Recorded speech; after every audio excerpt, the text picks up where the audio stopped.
It's me, Ray Pettis. Just wanted to talk about a video that I posted the other day, but I took it off of Facebook because it was kind of creepy. It was like me laying in a bed without a shirt on. I was like, oh God, that's terrible. Anyways, the subject of the video, though, is very important. The subject of the video is this. In regards to the recent tragedies that have happened in the United States this past week, the police killings, the killing of police, terrible tragedies. What's going to happen is that you're going to start hearing the media try to piece together these narratives, these stories, trying to explain how this could happen and why it happened, because the main reason is that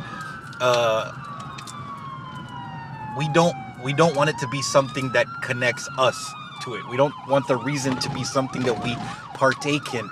We, as far as blame goes, we blame these subcultures, these groups, and we say that that's the reason it happened. These people were radicalized. Like what happened at the club in Orlando, they tried really hard to connect this guy to ISIS.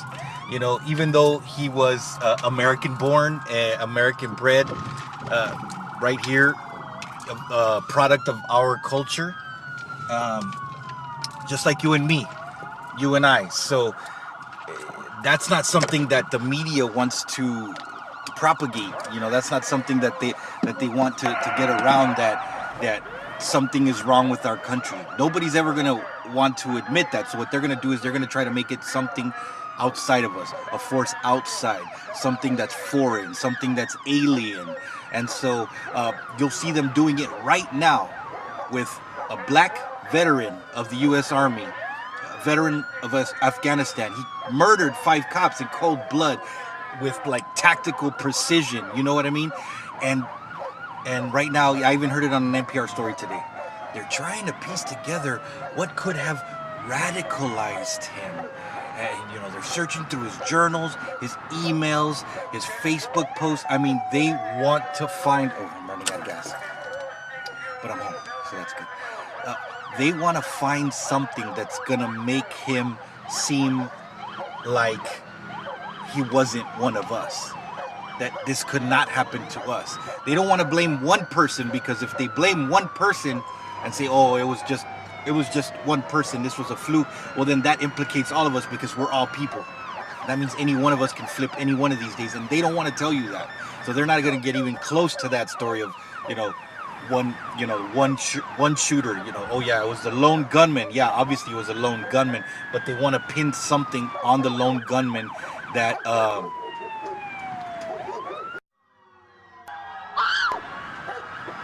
that caused him to do it. Some outside force, some radicalization, something that influenced him, but without being American, without being democracy, without being capitalism. They're not going to say anything like that as a cause.